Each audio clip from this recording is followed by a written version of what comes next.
দর্শক, সংবাদ আবির্ভাবে গুরুত্বপূর্ণ সংবাদে আপনাদের সকলকে স্বাগত।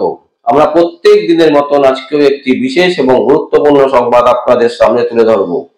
দর্শক, বিভিন্ন জায়গায়, কলকাতার বিভিন্ন জায়গায় আমরা যদি দেখি তাহলে দেখবো যে বহু বাড়ি হেলে পড়েছে এবং বহু বাড়ি হেলে পড়ে ভেঙে পড়ে গেছে। এবং আমরা রিসেন্টলি দেখলাম যে যেভাবে বাড়ি হেলে পড়ে গেল এবং বেশ কিছু মানুষ আহত হলো, তারপরেও কিন্তু যেন তৃণমূল প্রশাসন তারা কিন্তু তাদের যে বক্তব্য, সেই বক্তব্য কিন্তু তারা বিরল থেকে গেছে, অবিকল তারা সেই একই কথাই বলে চলেছেন। এবং আজকে যে ঘটনাটা ঘটলো সেটা হচ্ছে কি, এটা হচ্ছে কলকাতার মেয়র ফিরহাদ হাকিম, তিনি বলছেন সব হেলে পড়া বাড়ি বিপজ্জনক নয়। কলকাতায় এরকম বহু বিল্ডিং রয়েছে, দাবি করছেন মেয়র। দেখুন, ভাবার বিষয় আছে, বিল্ডিং হেলে পড়ে যাচ্ছে, তারপরেও মেয়র বলছে যে কলকাতাতে এরকম প্রচুর বিল্ডিং আছে।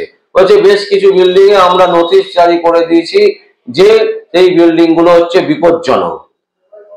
কলকাতার বিভিন্ন বিল্ডিং হেলে পড়ছে এবং সেই হেলে পড়া দেখে কলকাতার মেয়র ফিরহাদ হাকিম তিনি বলছেন যে কলকাতার বেশিরভাগ বাড়ি হচ্ছে হেলে পড়া এবং বিপজ্জনক নয়। বাড়িগুলো হেলে পড়েছে ঠিক কথা, কিন্তু বিপজ্জনক নয়। ভাবুন দর্শক, এই হচ্ছে আমাদের কলকাতার মেয়র, বয়স জ্যেষ্ঠ বলিষ্ঠ নেতা বলা যেতে পারে, লড়াকু নেতা, সেই ফিরহাদ হাকিম এই ধরনের কথা বলছেন। অ্যাকচুয়ালি আপনারা জানেন যে মুখ্যমন্ত্রী মমতা ব্যানার্জি একবার একটি বাচ্চার ওজন নিয়ে কথা বলতে গিয়ে তিনি বলেছিলেন যে 11,000 কিলো একটা বাচ্চার ওজন হয়।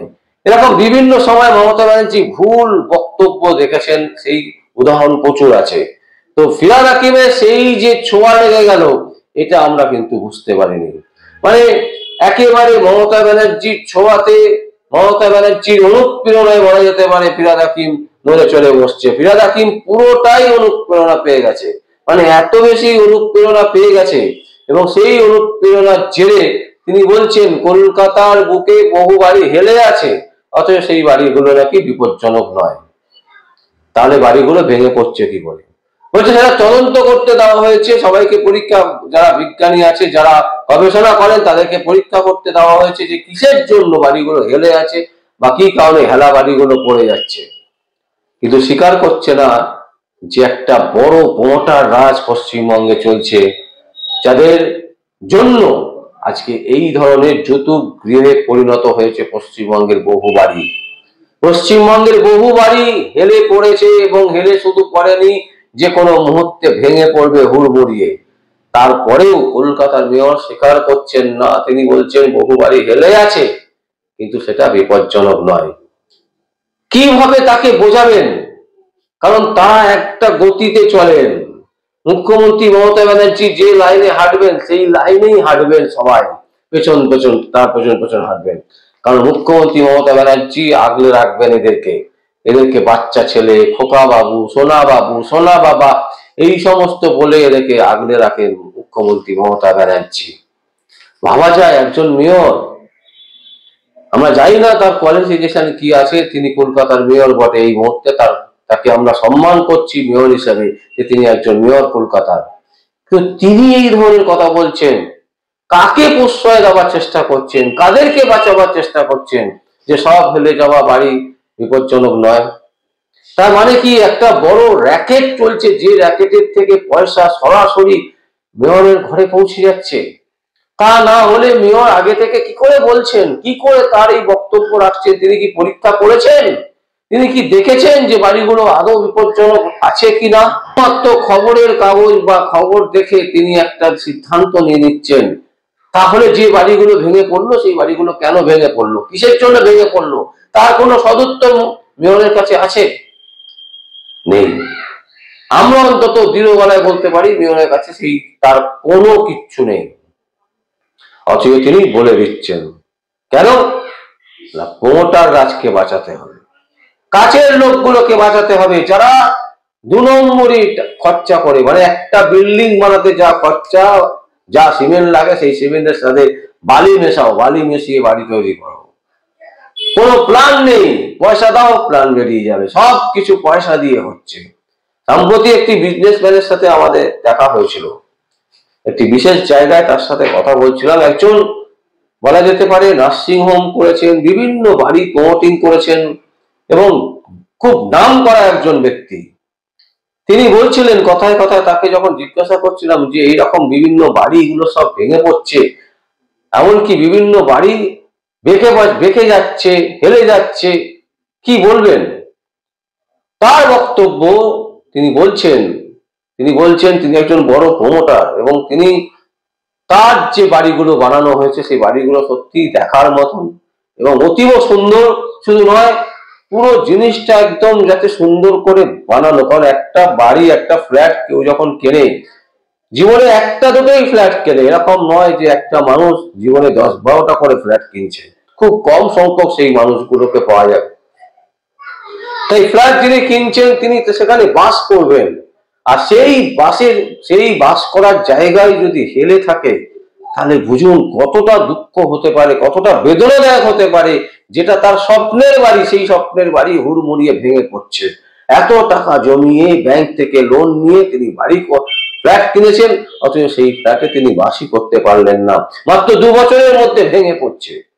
তিনি বললেন, ভদ্রলোককে যখন জিজ্ঞেস করছিল, তিনি বললেন যে সারা কলকাতা শুধু নয়, সারা পশ্চিমবঙ্গ জুড়ে কি অরাজকতা চলছে, মানে কিভাবে যে দুর্নীতি হচ্ছে, এরা বলে বোঝানো যাবে না।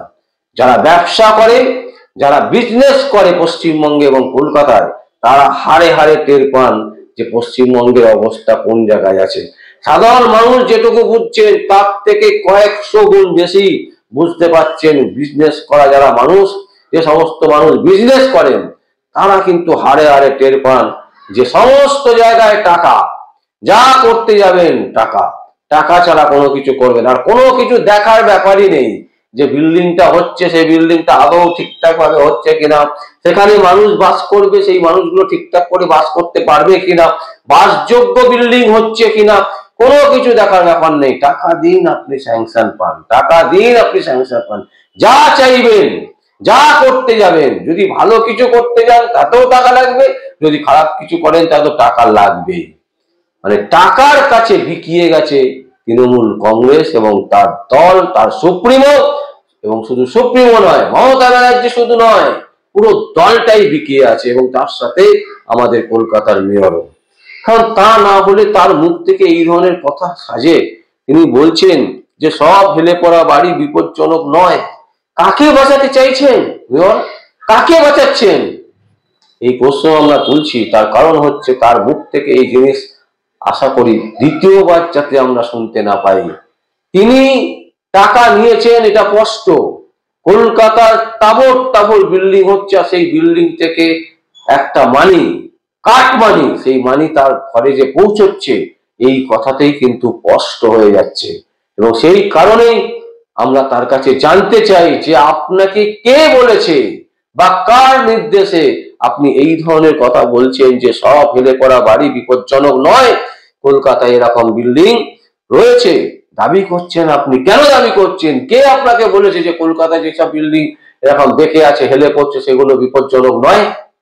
যদি কালকে সেই বিল্ডিং গুলি ভেঙে পড়ে, সেইখানকার যে মানুষগুলো বসবাস করছে, তাদের দায়িত্ব আপনি নেবেন তো?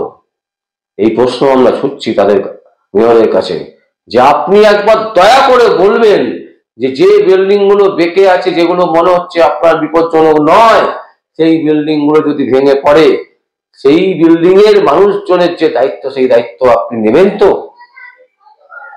আশা করি আপনি নিতে পারবেন না। আপনারা টাকার কাছে বিকিয়ে গেছেন, টাকার কাছে আপনাদের দল, আপনাদের নেত্রী, আপনাদের নেতারা, এমনকি আপনি সবাই, প্রত্যেকটা তৃণমূল কংগ্রেসের নেতা নেত্রীরা, তারা টাকার কাছে বিক্রি হয়ে গেছেন। তাই টাকা ছাড়া কিছু বোঝেন না। দর্শক, আমরা এই সংবাদ আপনাদের সামনে তুলে ধরলাম। যদি আপনাদের কোনো বক্তব্য থাকে, কোনো কমেন্ট থাকে, অবশ্যই আপনারা কমেন্ট বক্সে কমেন্ট করবেন। আর দেখতে থাকুন পরবর্তী সংবাদ আবির্ভাবে। আমার নাম বিশ্বজিৎ পাল, সংবাদ আবির্ভাবের জন্য।